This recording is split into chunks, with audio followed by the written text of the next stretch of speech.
Story 1. When King Edward I was young, before he became king, he was a prisoner of Simon de Montfort during a civil war. During his captivity, he asked to ride the horses at the castle where he was being held. He rode them one by one until they were all exhausted. When he mounted the last horse, he bade his captors farewell and rode away. The other horses were too tired to give effective chase. Story 2. The story of Daniel Inouye, a World War II veteran and later United States Senator from Hawaii, reads like an over-the-top action movie. As soon as Japanese Americans were allowed to enlist, he dropped out of medical school and signed up. Within a year, he became a sergeant and led a platoon deployed in the Italian campaign. In the battle to save the Lost Brigade, he was shot directly above the heart and saved by a silver dollar in his pocket. He was promoted to lieutenant, the youngest officer in the regiment. In the Battle of San Terenzo, he led from the front. As he led his platoon in a flanking maneuver, 3 German machine guns opened fire from covered positions 40 yards away, pinning his men to the ground. Inouye stood up to attack and was shot in the stomach. Ignoring his wound, he attacked and destroyed the first machine gun nest with hand grenades and his Thompson submachine gun.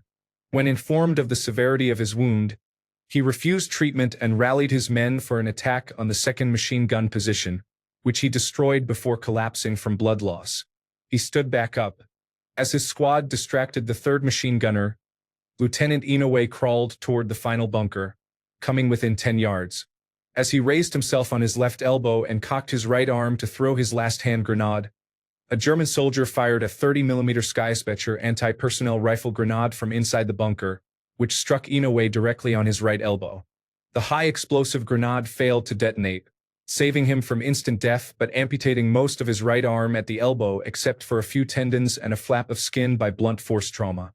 The blunt, low-velocity impact tore the nerves in his arm unevenly and incompletely, causing an involuntary reflex that squeezed the grenade tightly instead of letting it fall. He was crippled, in terrible pain, under fire with minimal cover and staring at a live grenade clenched in a fist that no longer felt like his. His soldiers moved to his aid, but he shouted for them to keep back for fear the severed fist would relax and drop the grenade. As the German in the bunker began reloading his rifle with regular full metal jacket ammunition to finish him, Inouye pried the live hand grenade from his useless right hand and transferred it to his left. The German had just finished reloading and was aiming when Inouye threw the grenade through the narrow firing slit, killing him. Stumbling to his feet with the remnants of his right arm hanging at his side and his Thompson braced against his hip in his left hand, Inouye continued forward, killing at least one more German before suffering his 5th wound of the day in his left leg.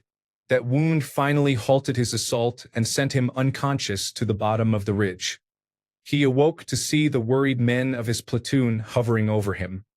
His only comment before being carried away was to gruffly order them back to their positions, saying nobody called off the war. Story 3. The marathon at the 1904 Olympic Games in St. Louis.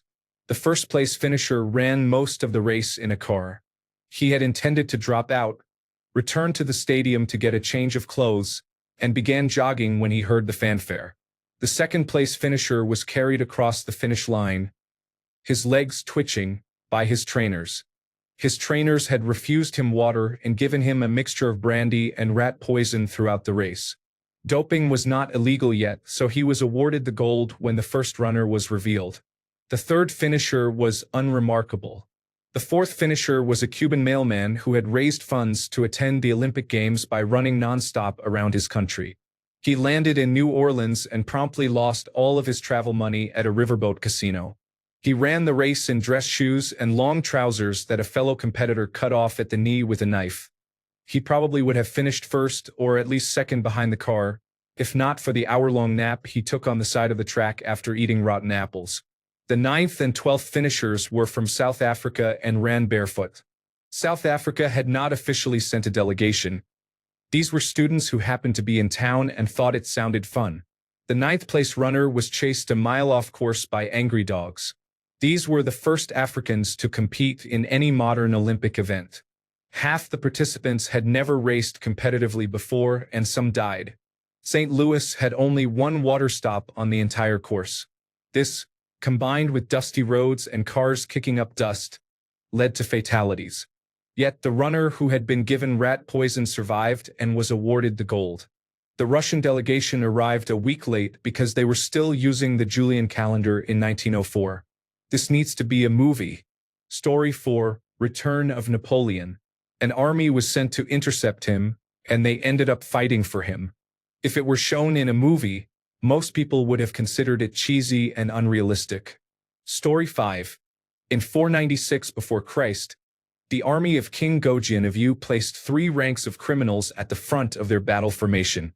Their task was to impress the enemy with their ferocity and commitment by severing their own heads as soon as battle began.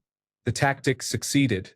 While their opponents from the state of Wu were recovering from astonishment, they were overrun by the remainder of the Yu army. The convicts, already condemned, had been coerced by the threat that if they did not comply, their families would also be executed. Stephen Fry, quite interesting. I think cutting off one's head is unlikely. They may have slit their throats instead. Story 6. The Great Stink of London, 1858. One summer, hot weather reduced the flow of the River Thames, concentrating sewage and causing an unbearable stench across the city. Members of Parliament were forced out of their homes outside London to convene and address the problem.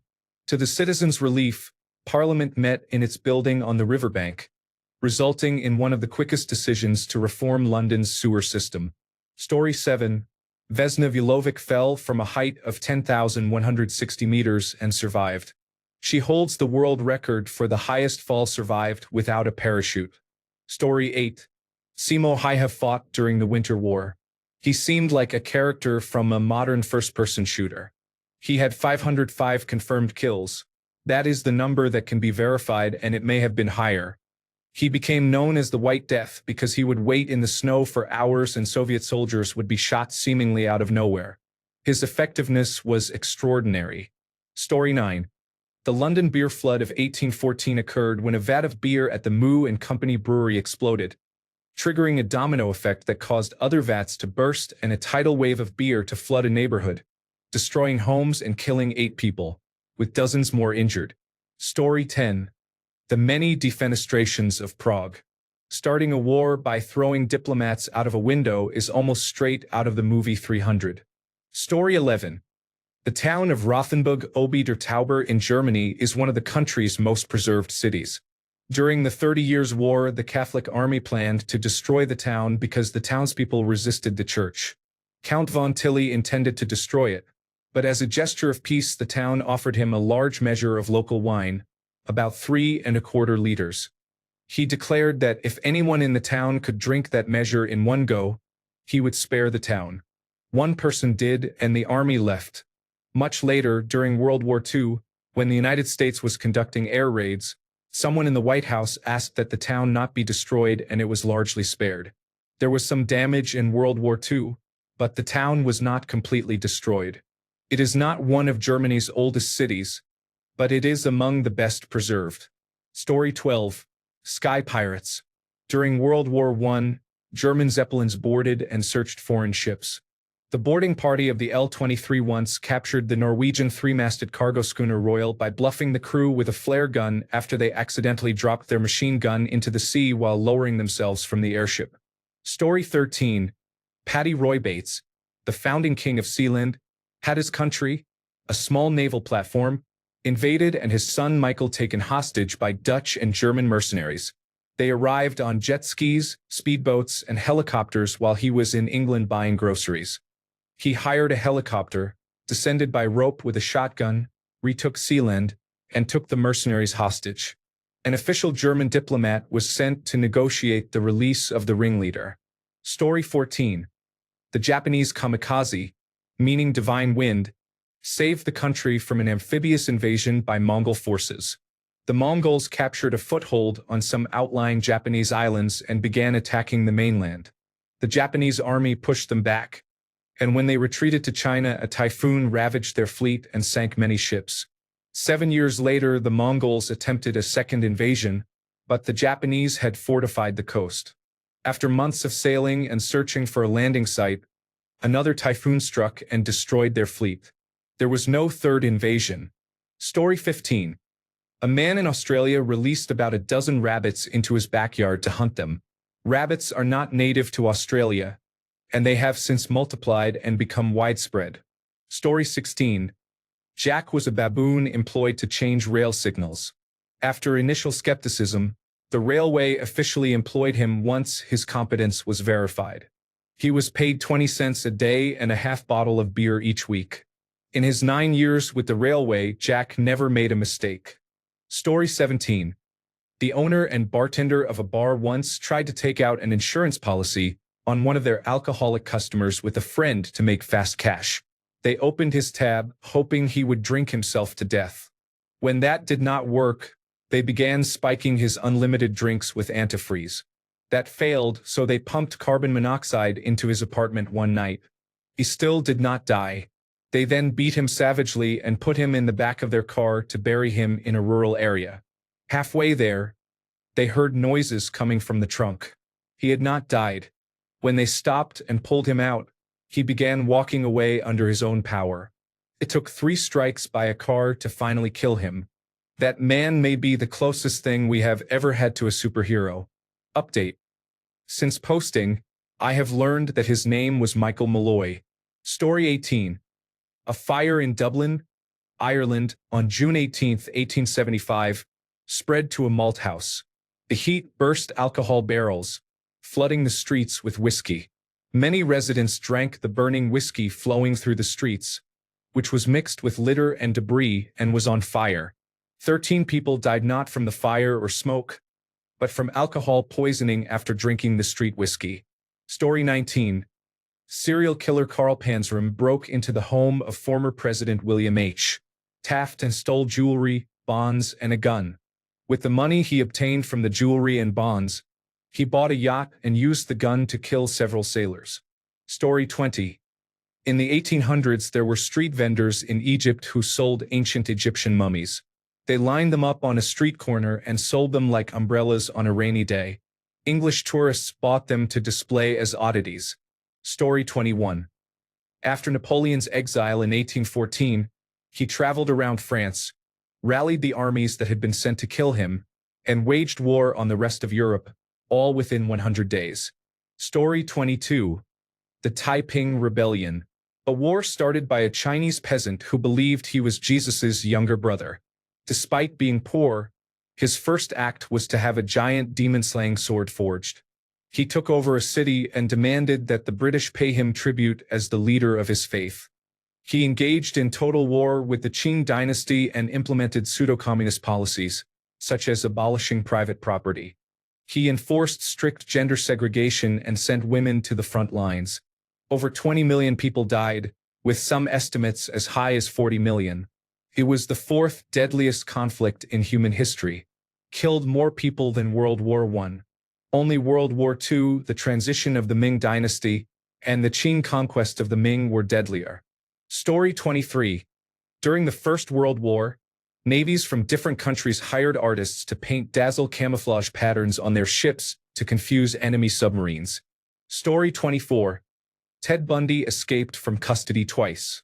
The first time, he jumped from a 3-story building. The second time, he donned a guard's uniform and walked out the front door. Story 25. A Finnish soldier escaped capture after losing his squad during a methamphetamine-induced hallucination. As the group's medic, he was carrying the methamphetamine pills for the entire squad, and to survive and evade his pursuers, he took the entire box of 30 pills when the allowed dosage for a grown man was 1. He survived in the Soviet wilderness for 2 weeks, eating only pine buds and, on one occasion, a Siberian jay that he caught and ate raw. When he was rescued, he weighed 45 kilograms and had a resting heart rate of 200 beats per minute. Story 26. Once, Austrian hussars obtained schnapps on their way to attack the Ottomans, became drunk, and then fought their own infantry over access to the schnapps. In the multilingual confusion, someone shouted, "The Turks!" which caused widespread panic and a full retreat by both cavalry and infantry. Officers shouting "Halt!" in German sounded to their non-Austrian allies like they were shouting "Allah!", which only deepened the confusion. As they fell back into the remainder of the Austrian army, Those commanders also believed it was a Turkish attack and ordered artillery to fire into the oncoming troops. This was the story of the Austrians routing their own army because of schnapps, an episode known as the Battle of Karansieps. According to Wikipedia, estimates put the number of casualties at about 1,200. Story 27. The Glasgow Ice Cream Wars. 6 people died in a turf war over ice cream van routes. The vans were used to deal heroin. Story 28. A tornado helped the United States in the War of 1812 during the Battle of Washington in the District of Columbia.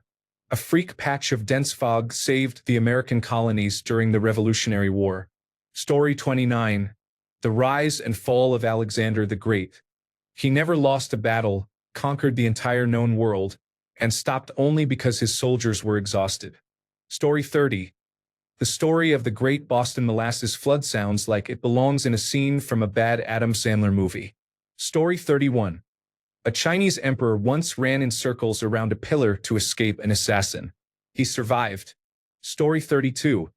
In 2007, a paraglider became trapped in the updraft formed by 2 merging thunderstorms and was lifted to an altitude of 10 kilometers. She landed 3.5 hours later, about 60 kilometers north of her starting position, after surviving extreme cold, lightning, and a lack of oxygen. Story 33. During World War II, Patton was in charge of an inflatable decoy army division. Story 34. In 1518, a town in France nearly danced to death because of a dancing plague. Story 35. The life of La Maupin.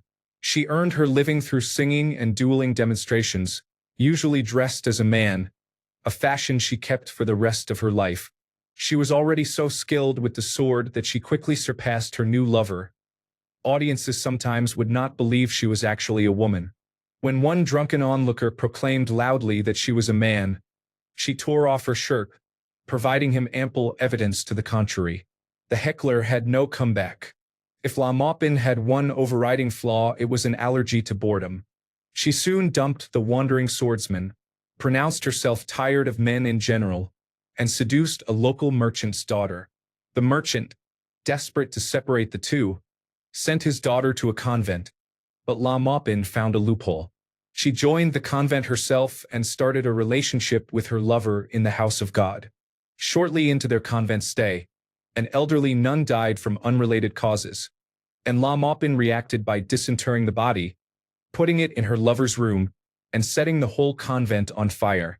Her behavior amped up even more when she became an opera singer, basically the rock stars of the day.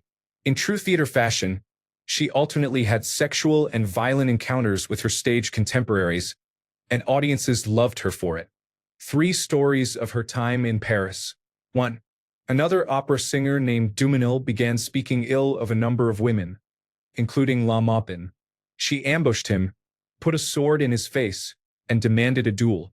When he refused, claiming to be a coward, she beat him with a cane, stealing his snuff box and watch. The next day, she caught him claiming he had been assaulted by a gang of thieves. She called him a liar and a coward, threw his watch and snuff box at him, and declared that she alone had orchestrated his beating. 2. One night, while carousing, a particularly ardent man named Dalbert began crudely hitting on her. She had just finished singing for the crowd, and he said, "I've listened to your chirping, but now tell me of your plumage." A 17th century version of a crude comma. She was unimpressed. She fought him and 2 of his friends, won, and ran her sword through his shoulder. She later visited her wounded victim in the hospital and became romantically involved with him anyway. Although the relationship lasted only a short while, they remained lifelong friends. 3. She attended a royal ball, thrown either by Louis XIV or his brother, dressed as a man. She spent most of the evening courting a young woman, which angered 3 of the woman's suitors. When La Maupin pushed things too far and kissed the young lady in full view of everyone, the 3 challenged her to a duel. She fought all of them outside the royal palace and won. According to some accounts, she killed them. This amused Louis XIV so much that he pardoned her from any punishment. Story 36. During World War I, the Germans sent Lenin back to Russia in a sealed train, calling him the most dangerous weapon they had. Story 37. Sort of related. Apparently when Ron Howard held preview screenings of Apollo 13, at least a couple of comment cards said the ending was so fake it was unbelievable, because there was no way those astronauts could have survived that ordeal. Story 38. The Second Punic War has all the makings of a great story. It features a blood oath, an underdog narrative, bravery, an overpowered central character, tragedy, and a final showdown between the two main characters. The fact that much of it actually happened astonishes me. There could be a Game of Thrones-style series about the three wars. Story 39. During World War II, the Polish army conscripted a bear. Story 40. In 1967, Australian Prime Minister Harold Holt simply vanished without a trace, and no one knew what had happened for 40 years. Story 41. In 1987, a 19-year-old from West Germany piloted a small Cessna and flew into the Union of Soviet Socialist Republics without a permit, landing on a bridge next to Red Square near the Kremlin in Moscow. He was one of the catalysts for the fall of the country because the military's failure to shoot him down gave Mikhail Gorbachev a reason to dismiss key opponents in the military. Story 42. The United States Air Force shot a bear out of a Convair B-58 Hustler while testing ejection seats. Story 43. In 1504, a German imperial knight lost his hand to a cannon shot that struck him while he was holding his sword. He survived, which was remarkable for that time. Instead of retiring from fighting, he had an iron prosthetic hand forged and continued fighting for 40 years. He spent his final years at Hornburg Castle. His name was Gots of the Iron Hand, and the prosthetic is still on display. Story 44. Violet Jessup survived the sinking of the Titanic and its sister ship, the Britannic. She was also aboard the Olympic when it collided with a British warship. The Olympic did not sink. Okay, I am not a big fan of editing comments, but I will edit this because it grew larger than expected. Story 45. During World War I, at Christmas 1914, British and German forces on the Western Front unofficially agreed to a ceasefire without authorization from their superiors to celebrate, trade goods, and play football. Also during World War I, Russian and German armies in Poland paused their fighting to repel an enormous pack of wolves that had been attacking both sides. Story 46. Was there a president in Mexico who served for only 45 minutes? Story 47. Lake Peigneur turned into a giant whirlpool, so strong it pulled barges completely under and destroyed much of the town on its banks. The whirlpool reversed the lake's flow into the Gulf of Mexico, causing the ocean to flow into the draining lake. The disaster converted the lake from freshwater to saltwater, swallowed 65 acres of surrounding land, and changed the maximum depth from a very shallow 10 feet to 200 feet. Air escaping from the salt mine produced 400-foot geysers. The cause was an error in positioning during exploratory oil drilling that penetrated the active salt mine beneath the lake. The mine was active and filled with workers who all escaped. Story 48. In 1956, a man named Tommy Fitzpatrick stole a small plane from New Jersey for a bet and then landed it perfectly on the narrow street in front of a bar where he had been drinking in Manhattan. 2 years later, he did it again after someone did not believe he had done it the first time. Story 49. During the Second Iraq War, Mohammed Saeed al-Sahaf, the Iraqi information minister under President Saddam Hussein, insisted that everything was fine and that coalition forces were losing, even as American gunfire and possibly tanks were audible in the background during a live cable news network interview. It is striking that someone would claim Iraq was winning while M16 rifles and M1A1 Abrams tanks were within earshot during a live interview in the Capitol. Story 50. One of the conspirators who attempted to assassinate Archduke Franz Ferdinand and failed then tried to kill himself by swallowing a cyanide pill and jumping into the nearest lake. Unfortunately, the lake was only 10 centimeters deep and the cyanide had expired, causing vomiting instead of death. The image of someone splashing head first into a shallow pool and vomiting shortly afterward, rather than dying to avoid capture, sounds like a scene from a comedy film with enough buildup. Story 51. The last time Liechtenstein went to war was the Austro-Prussian War. It sounds like fiction. They were forced to send 80 soldiers and returned with 81. They made a friend in the form of an Austrian liaison officer. Story 52.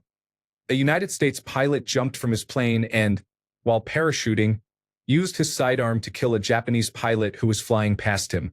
Simple History posted a video about the incident on YouTube. Story 53. The Siege of Jadotville. It was the 1960s, and everyone was fighting for influence over the Congo, mostly by proxy wars. Allegiances were complicated.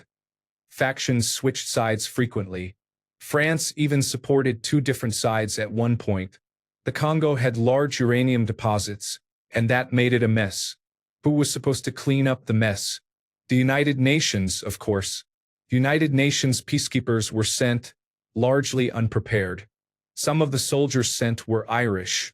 Ireland had not yet fought a war as an independent country and did not have many World War II veterans, unlike other nations. Their soldiers were not highly regarded or particularly ready.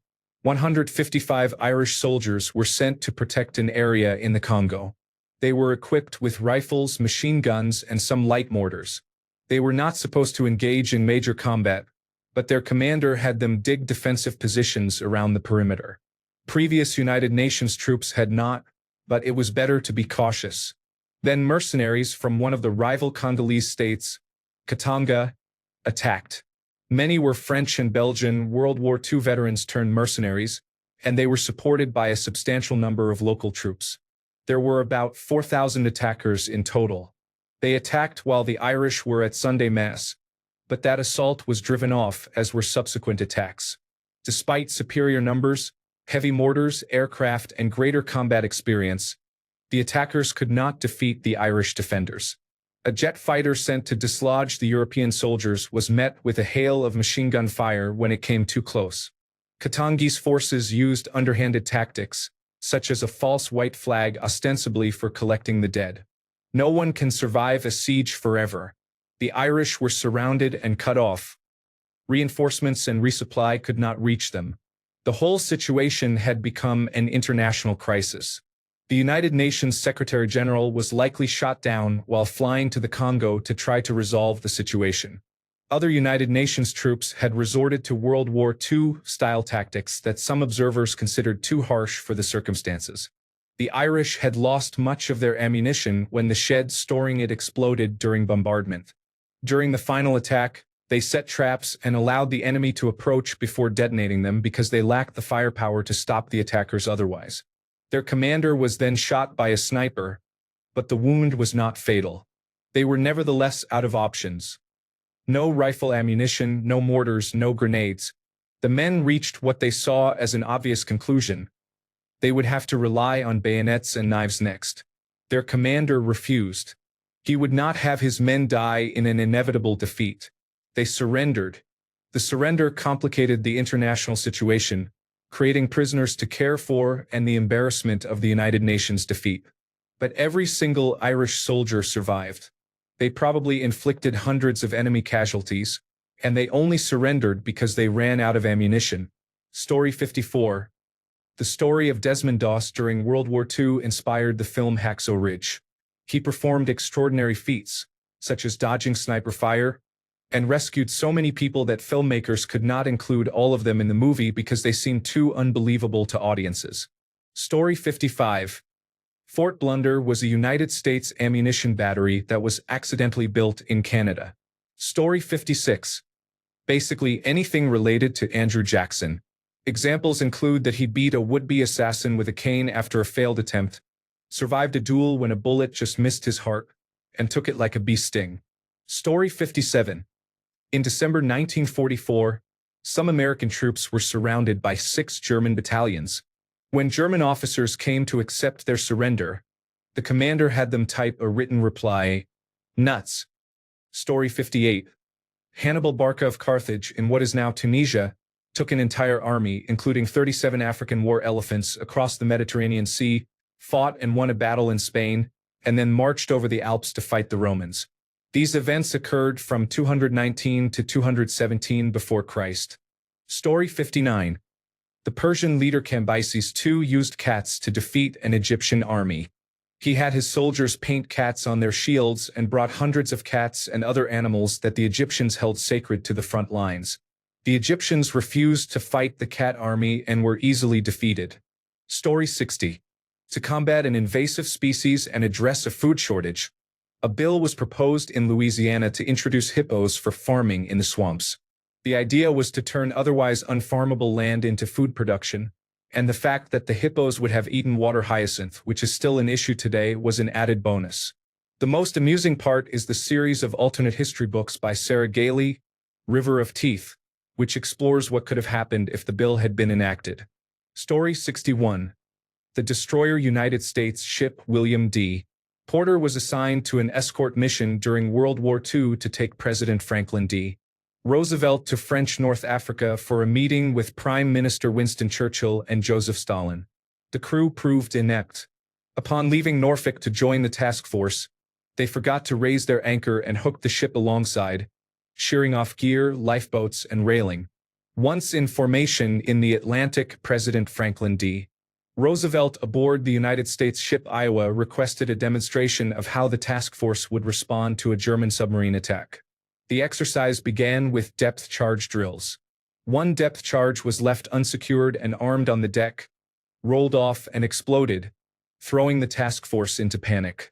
After it became clear the explosion was accidental, they began torpedo drills. During the exercise, the United States ship William D. Porter used the United States ship Iowa, which carried President Roosevelt, as a practice target.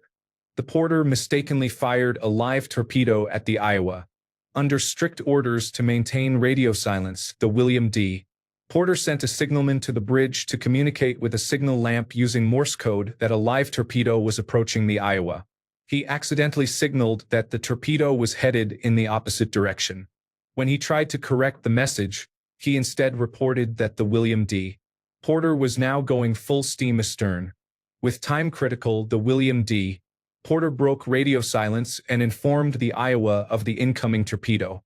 Informed of the danger, President Roosevelt requested to be brought up on deck to watch. While on deck, Secret Service agents drew pistols and unsuccessfully attempted to shoot the torpedo. The Iowa made an emergency hard turn, and the torpedo narrowly missed. It exploded in the Iowa's wake. Fearing mutiny or an assassination attempt, the Iowa trained its guns on the William D. Porter and ordered it to leave the formation. The William D. Porter sailed to Bermuda, and on arrival the entire crew was detained by armed Marines. This was the first and only time an entire crew of the United States Navy was detained. After it was determined the incident was accidental, the officers were reassigned and the ship was redeployed to the Aleutian Islands in Alaska. While in port there, a sailor got drunk and fired a main gun. The shell's warhead landed in the front yard of the base commander, who was hosting a dinner party for officers and their wives. As the war reached its climax, the William D. Porter was sent to the Western Pacific, where it engaged a Japanese kamikaze.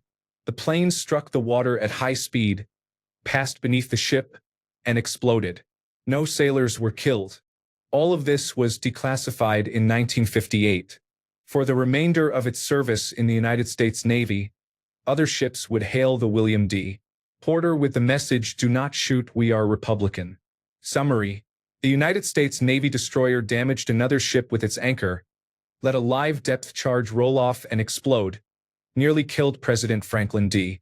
Roosevelt with a torpedo, fired a shell at a base commander's house, and survived a submerged kamikaze strike. Story 62. John Mad Jack Churchill and Seymour White Death Hi-Ha were both extraordinary fighters from the World War II era. John Mad Jack Churchill entered World War II armed with a sword, a longbow and bagpipes. He survived, escaped from 2 German prisoner of war camps, and died in 1996. Seymour White Death Hi-Ha achieved 505 confirmed sniper kills during the Winter War of 1939 to 1940, 259 of them without a scope, the highest recorded number of sniper kills by a single person. He used iron sights, survived the war with a smashed left cheek and jaw, and died in April 2002. Story 63.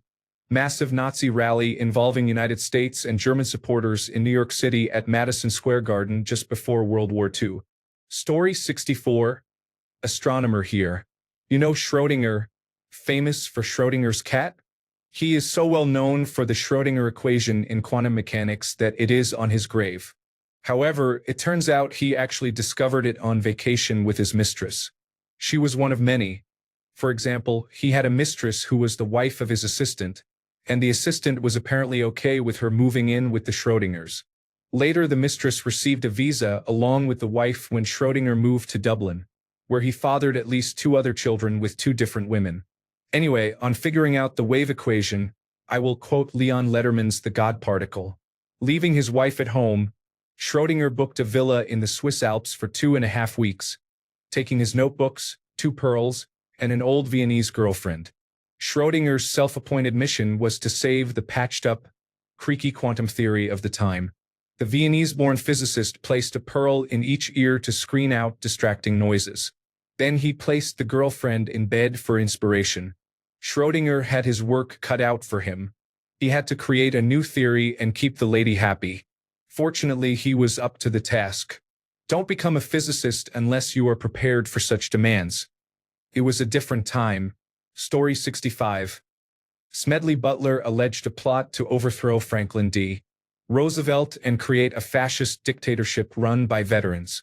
The plan remained theoretical, essentially a discussion of how it might be carried out, and posed no real risk, but Butler maintained it existed. Story 66. There was a surgery in the 1800s with a 300% mortality rate, performed by Robert Liston. During an amputation, he clipped the jacket of a spectator with his knife, and the spectator died of fright. He also chopped off his assistant's finger during the procedure. The assistant and the patient both died of infection. Story 67. The story of Desmond Doss and of one American soldier who parachuted into Normandy 3 times. He was captured, escaped, recaptured, and escaped again. He later fought with the Russian army, helped liberate the prisoner of war camp where he had been held, returned home, and married in the same church where he had once had his funeral. His dog tags were found on a German spy trying to infiltrate the American lines.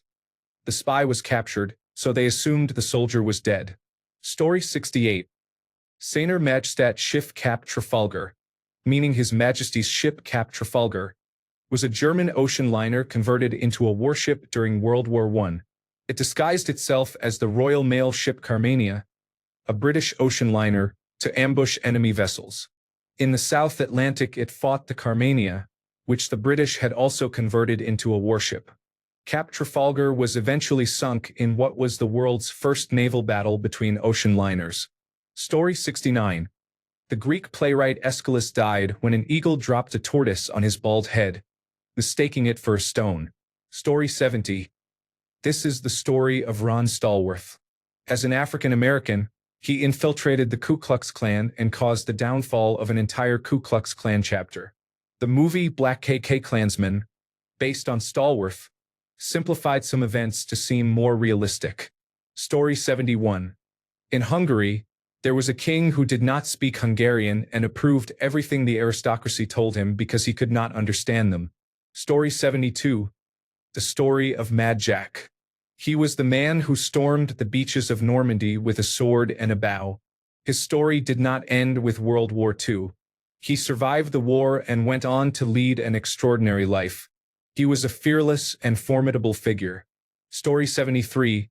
George Washington, using fog as cover to move his troops, would be called a huge deus ex machina in any work of fiction.